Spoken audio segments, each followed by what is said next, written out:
Union council ہونا چاہیے، تو وہ 2000 جو اضافی بچتا ہے اس کو کدھر لے کے جائیں گے؟ صحیح. تو یہ چیزیں ہیں کنفیوژن. میرا اپنا خیال یہ ہے کہ حکومت نے یہ جو پہلو طے کی ہے اس کا مقصد صرف یہ ہے کہ اعلان تو کر دو، ایک پروسیس شروع کر دو، لیکن الیکشن میں نہ جاؤ. الیکشن میں نہ جاؤ. چونکہ کے پی کے میں جو پی ٹی آئی کا حشر ہوا ہے بلدیاتی الیکشن میں، صحیح. میں نہیں سمجھتا ہوں کہ وہ الیکشن میں جانا آزاد چاہتے ہیں. کشمیر میں الیکشن پہ نہیں جائیں گے. شاہ صاحب ہم بات کریں اگر کشمیر کونسل کے انتخابات کی جو کہ ہونے جا رہے ہیں، تو کیا دیکھ رہے ہیں آزاد کشمیر جو جموں کشمیر کونسل کے انتخابات کو؟ پچھلی مرتبہ آپ نے پیپلز پارٹی کی سپورٹ کی، تو اس مرتبہ کیا اس طرح کا کوئی چانس ہے کہ پیپلز پارٹی آپ کی سپورٹ کرے یا کوئی آپ کے کینڈیڈیٹ کی کوئی اس طرح کی بات؟ پچھلے جو الیکشن جموں 2021 کشمیر کے، کونسل کے یہ جو بھی ریسنٹلی کشمیر کونسل کے ٹکٹ جی کی بات، میں یہ کہہ رہا ہوں 2021 کے الیکشن کے بعد 4 سیٹیں کونسل کی خالی ہوئی تھیں. صحیح. ان 4 میں سے 3 پی ٹی آئی نے جیتی، ایک پیپلز پارٹی کے کینڈیڈیٹ کو ہم نے بھی سپورٹ کیا، ہم نے کوئی مخالفت نہیں کی، اور بلکہ ہم نے ووٹ دیے جس کی وجہ سے وہ جیت گئے. صحیح. اس وقت پیپلز پارٹی کے جو صدر تھے چودھری لطیف اکبر صاحب اور اپوزیشن لیڈر بھی ہیں، انہوں نے کہا تھا اگلی دفعہ ہم آپ کو سپورٹ کریں گے. صحیح. ہم ابھی اس کے انتظار میں ہیں. ابھی تک انہوں نے کہا نہیں. اب ہم انتظار میں، ابھی تو ٹائم ہے نا. صحیح. 24 کا الیکشن ہے، صحیح. تو 23 تک بہت سارے اتار چڑھاؤ آتے رہتے ہیں. صحیح. تو وہ ہم امید کرتے ہیں کہ وہ اپنے وعدہ جو ہے افاع کریں گے. صحیح. شاہ صاحب بات کی آپ نے آزاد کشمیر گورنمنٹ کی کارکردگی کی کہ کچھ سمجھ نہیں آ رہی، وزراء مظفر آباد میں نہیں نظر آ رہے، کوئی بے ہنگم سا. شاہ صاحب جو سیاسی نجومی ہیں، جو پنڈت ہیں سیاسی، ان کا یہ کہنا ہے کہ فیبرری کے بعد کوئی تحریک عدم اعتماد آ سکتی ہے آزاد کشمیر کے اندر. اس میں اگر کوئی اس طرح کا کوئی چانس بنتا ہے، سردار عبدالقیوم نیازی کے خلاف کوئی تحریک عدم اعتماد اگر کوئی بن رہی ہے، تو اس میں مسلم لیگ نون کس جگہ پہ کھڑی ہوگی؟ دیکھیں نا، یہ تو ایک خیالی تصور ہے نا. صحیح. پالیٹکس تو پریکٹیکل ہوتی ہے. صحیح. جب تک موقع نہیں آئے گا ہم آپ کو کیا کہہ سکتے ہیں کہ کیا کرنا کوئی ہے. چانس ہے موقع آنے کے؟ مجھے پی ٹی آئی کے اندر 3 گروپ تو سامنے نظر آتے ہیں. صحیح. ابھی نہیں پتا کہ یہ وہ جو اونٹ کی کون سی کل جو ہے وہ سیدھی ہوگی. صحیح. اور کون کدھر بیٹھے گا. صحیح. ابھی یہ پری میچور بات ہے. ابھی شاہ صاحب یہ تو عدم اعتماد کی بات ہے. یہ بات کریں گے نون لیگ کے حوالے سے. نون لیگ چونکہ تحلیل ہو گئی تھی، ساری تنظیمیں، مرکزی تنظیم بھی تحلیل ہو گئی، آپ چیف آرگنائزر بنے. اس کے بعد ہم نے دیکھا کہ آپ نے تقریباً تمام حلقوں کی آپ نے اضلاع کی تنظیم سازی کے لیے کمیٹیاں تشکیل دے دی گئی ہیں. تو کب تک متوقع ہے آپ کی جو مرکزی تنظیم ہے اس کی جو تنظیم سازی؟ دیکھیں، پہلی بات تو یہ ہے کہ الیکشن، جب بھی کوئی پارٹی الیکشن میں لوز کرتی ہے، صحیح، ہمیں الیکشن ہروایا گیا صحیح، ایک پورا منظم سازش کے تحت، اس کے باوجود بھی آپ دیکھیں کہ پی ٹی آئی نے ووٹ لیا 6.5 لاکھ اور ہم نے ووٹ لیا 5,10,000. صحیح، اور پیپلز پارٹی نے ووٹ لیا 3,25,000 شاید.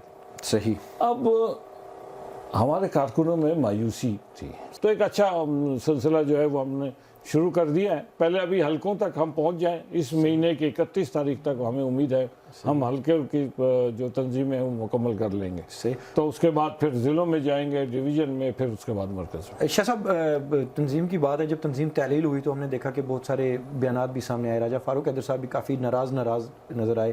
پھر ہم نے دیکھا اس کے بعد کئی پروگرامات میں بھی آپ کے ساتھ نظر آئے وہ. تو کیا ایسا نظر آ رہا ہے کہ اگر تنظیم سازی میں راجہ فاروق حیدر صاحب یا کوئی اور کینڈیڈیٹ کی اگر ان کو پسند یا من پسند عہدہ نہ ملے تو کیا نون لیگ میں کوئی بغاوت کے چانس نظر آ رہے ہیں؟ دیکھیں نا، بڑی جماعتوں میں بغاوت جو ہے نا وہ کوئی بیوقوفی ہوگا جو کرے گا. صحیح. تو بڑی جماعتوں میں بغاوت نہیں ہوا کرتی. صحیح. جو بغاوت ہوتے ہیں تو پھر وہی سمندر سے نکل جاتا ہے نا، پانی سمندر سے کوئی نکل جائے، ایک لوٹا بھی نکال لیں، صحیح، ایک اپنا بالٹی بھی نکال لیں تو کوئی فرق نہیں پڑتا. صحیح. تو وہی پانی ضائع ہو جاتا ہے. تو اس لیے کوئی مجھے بغاوت کا کوئی نہیں. جو دیکھیں، ہم سب جو ہیں میاں محمد نواز شریف کے کارکن ہیں، شہباز شریف ہمارے صدر ہیں، صحیح، ہم ان کے فیصلوں کے پابند ہیں. اور اس لیے مجھے نہیں لگتا کہ کوئی بغاوت اور کوئی اختلاف کی بات ہے. دیکھیں نا، سیاسی جماعتوں کو زندہ لوگوں کی جماعت ہے نا، صحیح بات ہے. اس میں اختلاف رائے رکھنا جماعت کے اندر، دائرے کے اندر، جماعت دستور کے اندر کوئی حرج کی بات نہیں ہے.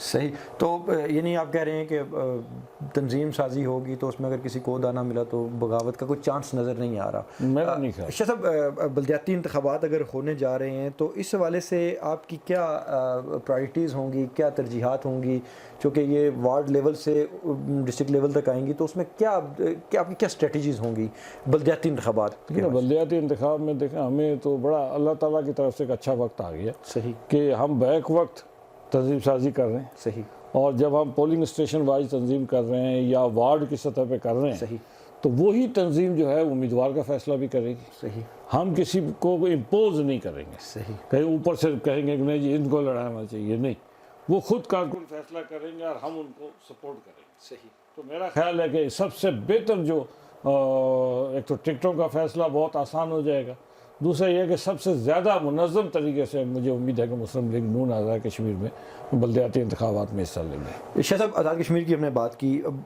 پاکستان کی پولیٹکس کو چونکہ اب تقریباً 1.5 سال رہ چکا ہے پاکستان کے الیکشن کو, پاکستان کی سیاست کو کس نظر سے دیکھ رہے ہیں؟ ایک طرف پی ڈی ایم کا بھرپور طریقے سے اگلے 2 ماہ میں ایک مارچ بھی ہونے جا رہا ہے, پھر اس کے بعد پی ڈی ایم نے کافی ٹف ٹائم بھی دیا ہوا ہے, کے پی کے الیکشن بھی ہمارے سامنے ہیں, اس سے پہلے ضمنی الیکشنز بھی ہمارے سامنے ہم نے دیکھے. تو آپ کیا دیکھ رہے ہیں پاکستان کی پولیٹکس کو اگلے جو 1.5 سال کا جو عرصہ رہ گیا ہے, چونکہ الیکشن تو سٹارٹ ہو چکا ہے, تو کس نظر سے دیکھ رہے ہیں آپ چونکہ پولیٹیکل بڑے؟ میرا اپنا خیال ہے کہ عمران خان جس نظریے پہ آئے تھے وہ نظریہ لوگوں کو یہ بتایا گیا تھا کہ مسلم لیگ اور پیپلز پارٹی جو ہے ان کے علاوہ ایک تھرڈ ایلیمنٹ کے طور پر آئے تھے, اور یہ بہت پتہ نہیں کیا آسمان سے تارے توڑ کر نیچے لے آئیں گے, اور ابھی الٹا ہو گیا کہ دنیا میں اب ملک کے اندر جو تارے تھے وہ بھی اٹھا کے باہر پھینک دیے. صحیح. تو اس سے عمران خان کی سیاست یا ان کی جماعت پی ٹی آئی کی سیاست جو ہے وہ بہت عنقریب جو ہے آپ کو غائب ہوتی ہوئی نظر آئے گی. صحیح. اور میں نہیں سمجھتا کہ یہ پولیٹیکلی سروائیو کر سکے. بیان بازی کی حد تک تو شاید رہیں, لیکن اس سے زیادہ ان کی پالیٹکس کچھ نہیں ہوگی, اس لیے کہ پاکستان اور پی ٹی آئی ایک ساتھ نہیں چل سکتے آپ. صحیح. پاکستان کی جو اقتصادی حالت کر دی ہے, خارجہ پالیسی میں جو حالت کر دی ہے, تو اس سے دیکھیں نا وزیر اعظم جو بھی ہو, صحیح, پاکستان کا جو بھی وزیر اعظم ہو اس کو سب کو ساتھ لے کے چلنا پڑے گا, پسند ناپسند پہ نہیں چل سکتا. صحیح. تو انہوں نے پسند ناپسند پہ کیا ہے کہ مجھے ان کی شکل نہیں اچھی لگتی تو نہیں, میں نہیں ملوں گا, ان سے بات نہیں کروں گا, نیشنل سیکیورٹی پہ بات نہیں ہوتی اپوزیشن کے ساتھ. صحیح. اس سے بڑا ظلم کوئی ہو سکتا ہے؟ صحیح. پاکستان کی اکانومی پہ بات نہیں ہوتی, اس سے بڑا ظلم کوئی ہو سکتا ہے؟ شہباز شریف صاحب نے جب شروع میں کہا تھا کہ آئیے بیٹھ کے چارٹر آف اکانومی کرتے ہیں, صحیح, تو اس سے اچھی کیا بات ہو سکتی تھی؟ صحیح. وہ بھی نہیں کیا. تو جب انہوں نے نہیں کیا تو پھر یہی حال ہونا تھا کہ آج ہر طرف مہنگائی, بے روزگاری. میرے پاس روزانہ کوئی نہ کوئی بے روزگار نوجوان آتا ہے کہ کہیں ماسٹرز کیے ہوئے ہیں, ایم فل کیے ہوئے ہیں, پی ایچ ڈی کیے ہوئے ہیں, کہ ہمیں کسی جگہ کسی پرائیویٹ سیکٹر میں بھی نوکری دلا دے. پرائیویٹ سیکٹر میں بھی نوکری نہیں ہے. شاہ صاحب آخری سوال, بطور سابق اسپیکر قانون ساز اسمبلی, اور آپ کا ایک بہت بڑا تجربہ ہے آزاد کشمیر کی پولیٹکس میں, کیا سجیشن دیں گے آزاد کشمیر گورنمنٹ کو؟ میں تو کہتا ہوں کہ پہلے وہ طے کر لیں کہ وہ چاہتے کیا ہے آزاد کشمیر. صحیح. ابھی تک وہ طے ہی نہیں کر سکے. ان کی سمت کا تعین ہی نہیں. ان کی سمت کا تعین ہی نہیں ہے کہ وہ چاہتے کیا. صحیح. تھینک یو ویری مچ شاہ صاحب, آپ نے ہمیں وقت دیا. ناظرین, یہ تھے شاہ غلام قادر صاحب, سابق اسپیکر قانون ساز اسمبلی آزاد کشمیر اور چیف آرگنائزر مسلم لیگ نون آزاد کشمیر. ناظرین, اگلے پروگرام تک کے لیے اپنے میزبان رضوان عباسی کو اجازت دیں. اگلے کسی اور مہمان کے ساتھ آپ کی خدمت میں حاضر ہوں گے. تب تک کے لیے اللہ حافظ.